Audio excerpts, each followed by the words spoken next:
Indigenous Ecuadorians blocked roads on Tuesday to protest fuel price hikes and the neoliberal economic policies of the Guillermo Lasso administration.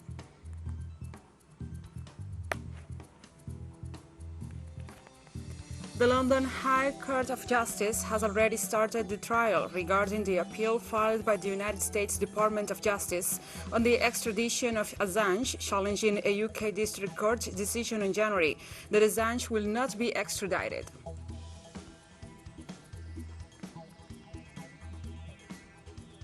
And Sudan's ousted Prime Minister Abdallah Hamdok has been returned to his own home following Monday's military coup, according to a military source.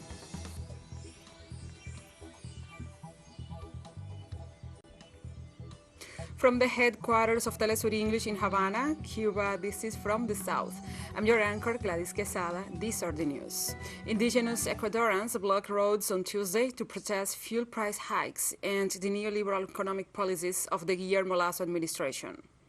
The move comes in the midst of escalating tensions after President Lasso deployed troops in an area of the country that has been the epicenter of anti-government protests. Fuel prices have nearly doubled since last year.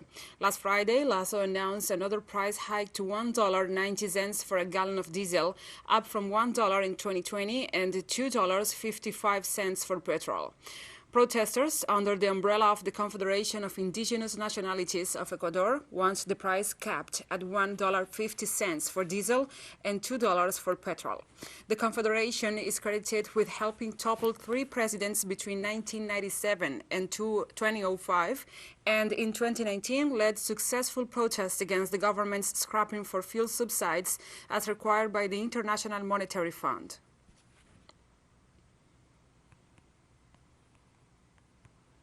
We have collectively taken this decision to demonstrate in the face of the new economic measures that are increasingly crushing our populations, our transport workers and our communities. Our units have been paralyzed because of the increase in fuel prices, which are outrageous, at $1.90. President Lasso said he is going to raise teachers' salaries. Some of us teachers travel 7 and 8 kilometers and earn a pittance. That's not fair.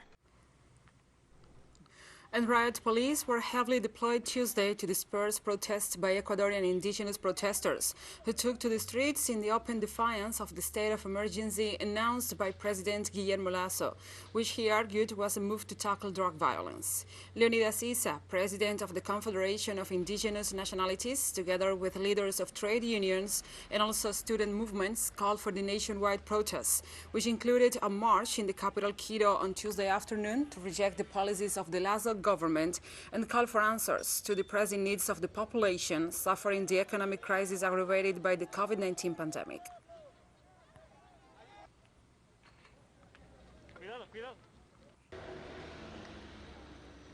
Indigenous communities in the northeastern Guatemalan town of El Estor have denounced the declaration of a state of siege and also a deployment of security forces to protect a Swiss nickel mining company that is polluting the local lake.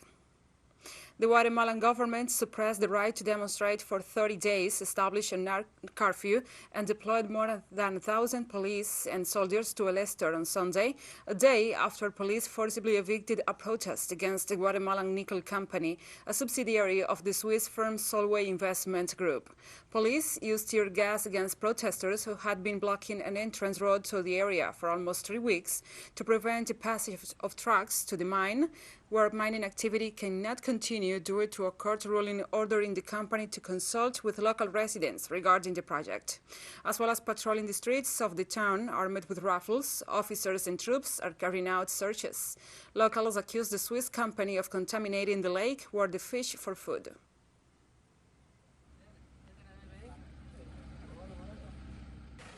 It is a company that brings us death, in the long run, because we do not expect anything.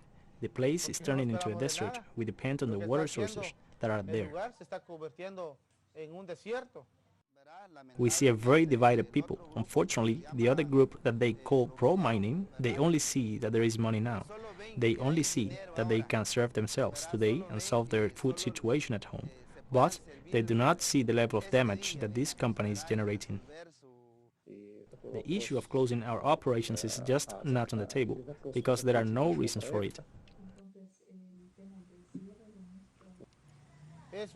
Indigenous people from the Totoni Capan department gathered in Guatemala City on Tuesday in support of the indigenous communities of the Elestor municipality after the government declared a state of siege following the protests against the mining company they accused of causing environmental damage.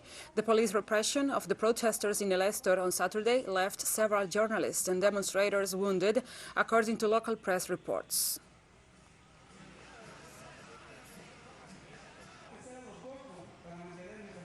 And the Brazilian Senate Commission that investigated the government's handling of the pandemic voted to approve a damning report on Tuesday that recommends criminal charges be filed against President Jair Bolsonaro, including crimes against humanity.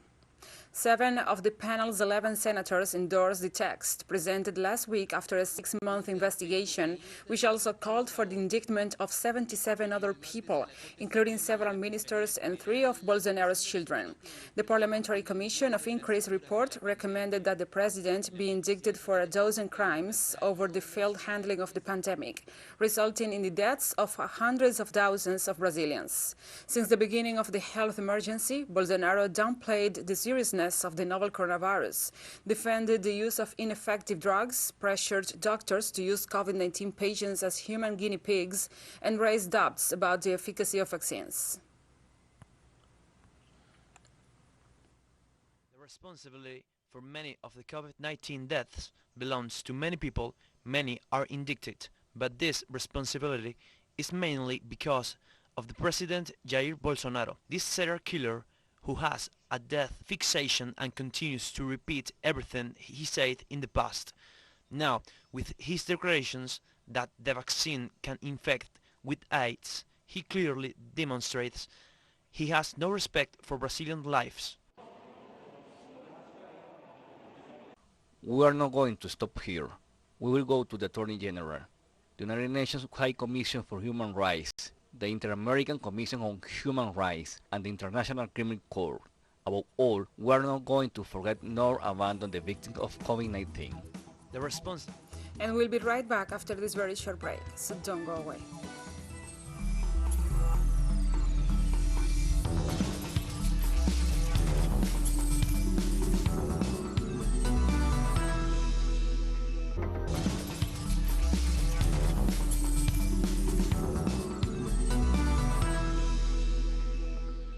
Welcome back to From the South. Now we go to the United Kingdom because today is a key day for the future and even the life of Julian Assange, the activist founder of WikiLeaks, as the United States requests for the second time this Wednesday his extradition.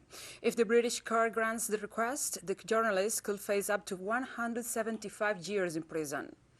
The London High Court of Justice has already started the trial regarding the appeal filed by the United States Department of Justice on the extradition of Assange, challenging a UK District Court decision in January that Assange will not be extradited.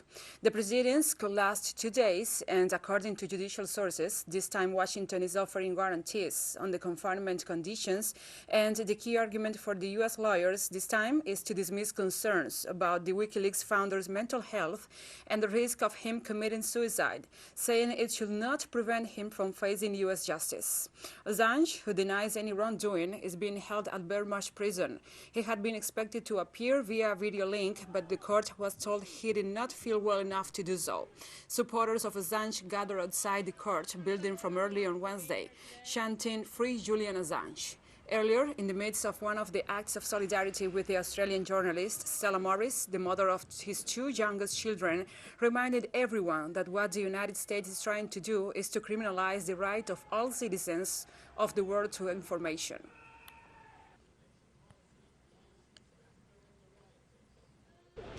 What's at stake here isn't what is argued in court today. It's about whether the UK courts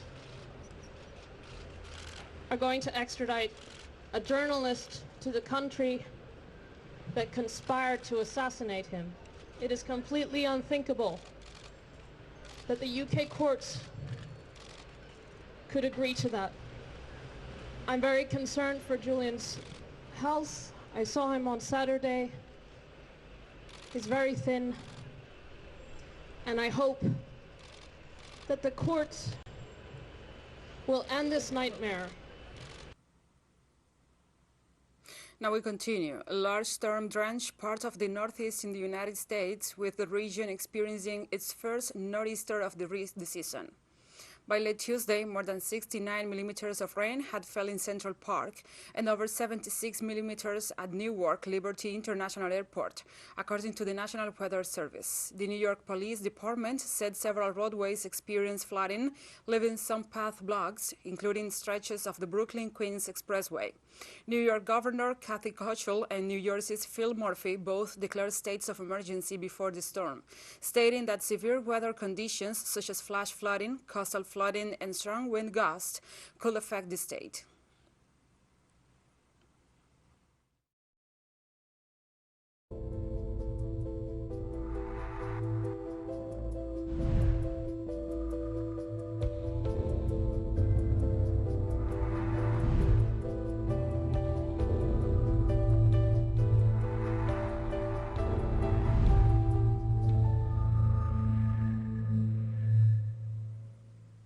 Now we address other topics. Senegal and Rwanda signed an agreement with German company BioNTech on Thursday for the construction of its first start-to-finish factories to make messenger RNA vaccines in Africa.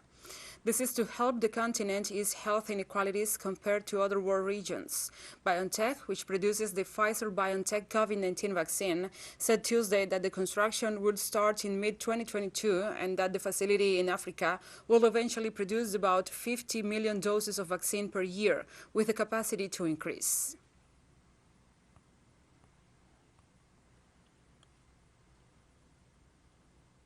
I would like to say that, like Madame the Commissioner said, we are living an historical moment. An historical moment because as soon as the pandemic was declared, we understood that the acquisition of vaccines became the only value strategy against the pandemic. Today's agreements are key steps forward toward producing vaccines end-to-end in Africa. Rwanda is very happy to be partnering with BioNTech on this path-breaking initiative in the context of the Pan-African strategy spearheaded by the African Union and Africa CDC. The vaccine manufacturing projects in Africa presented by Dr. Shahin show how quickly it's possible to translate will, decisions into momentum and action. And we expect that state-of-the-art facilities like the ones that have been discussed to be lifesavers and game changers for Africa that could lead to millions of cutting-edge COVID-19 vaccines and other vaccines, as I've said, being made for Africans, by Africans, in Africa. Such facilities are also crucial for transferring knowledge and know-how, bringing in new jobs and skills, and ultimately strengthening Africa's health security and resilience. On Tuesday, the African Union Commission urged European Union member countries against a policy of not accepting COVID-19 vaccine certificates from the continent. Speaking at the opening of a meeting of foreign affairs ministers of the European Union and the African Union in the Rwandan capital Kigali, Monique Sanzabagangwa, the vice chairperson of the African Union Commission, indicated such a policy could affect vaccination campaigns. Vaccination efforts. The recognition by our European counterparts of vaccines and vaccination certificates issued by member states authorities in conformity with Africa CDC recommendations is pertinent. This will allow our sister continents to be able to continue engaging productively, particularly at the economic level. To support these vaccination efforts, the African Union intends to buy up to 110 million doses of Moderna's COVID-19 vaccines as the continent races to vaccinate its populations. During the announcement on Tuesday, Moderna said it is prepared to deliver the first 15 million doses by the end of this year, with 35 million in the first quarter of 2022 and up to 60 million in the second quarter. The African Union Special Envoy on COVID-19 welcomed the move as African nations have faced months of frustration over rich countries' vaccine hoarding and delayed deliveries of doses.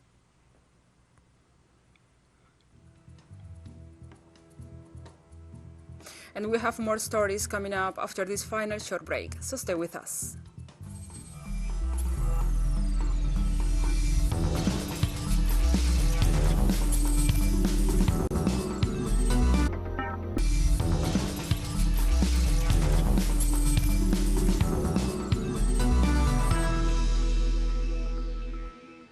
Welcome back to From the South. Sudan's ousted Prime Minister Abdallah Hamdok has been returned to his own home following Monday's military coup, according to a military source. The source also said that security measures had been put in place around the perimeters of Hamdok's home. His release came after the international community condemned the coup and called on the military to release all government officials who were detained. Coup leader and Sudan's top general Abdel Fattah al-Burhan said earlier that the prime minister was placed with him at his home due to fears he was in danger.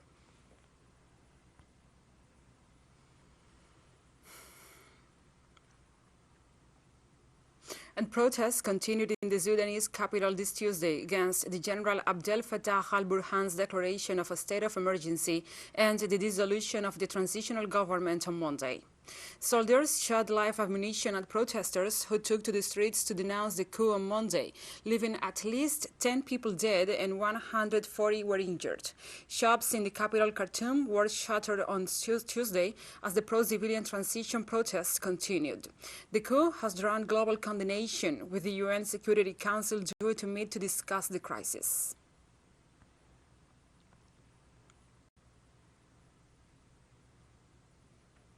And we'll remain in the region. A South African court dismissed former President Jacob Zuma's special plea against a chief state prosecutor.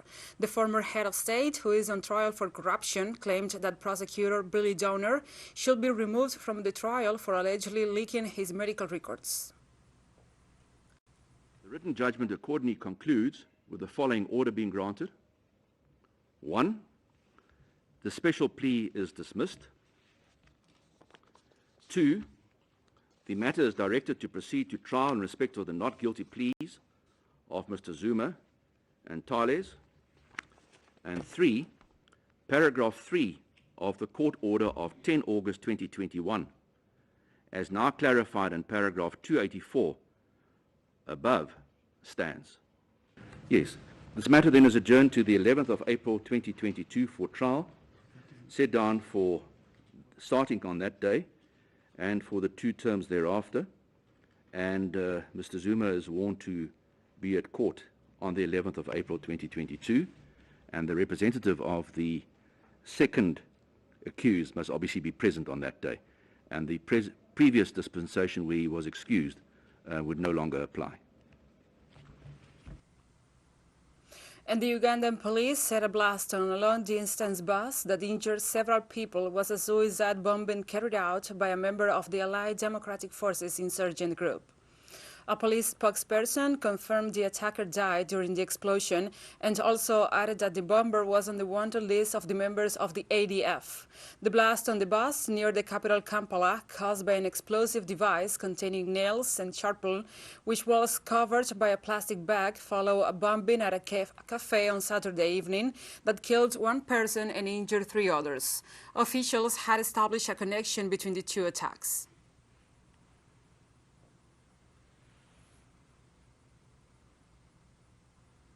Aware, we registered another serious incident of a second deadly bomb explosion on a bus belonging to Swift Bus Company Limited in Uganda.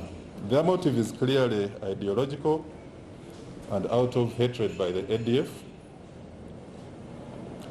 So we are also trying to carry an analysis that they have started with soft targets, but we believe that they could be having a very bigger plot of carrying out a major incident on a major installation. A cyber attack disrupted the sale of subsidized gasoline in Iran on Tuesday, causing long queues at gas stations across the country. The Supreme National Security Council, Iran's highest security body, said the disruption was due to a cyber attack, and technical experts were fixing the problem to re-establish the service. The attack blocked the computer system that allows Iranians to buy cheaper rationed gasoline using smart cards. The country is on high alert for online assaults, which it has blamed in the past on the United States and Israel.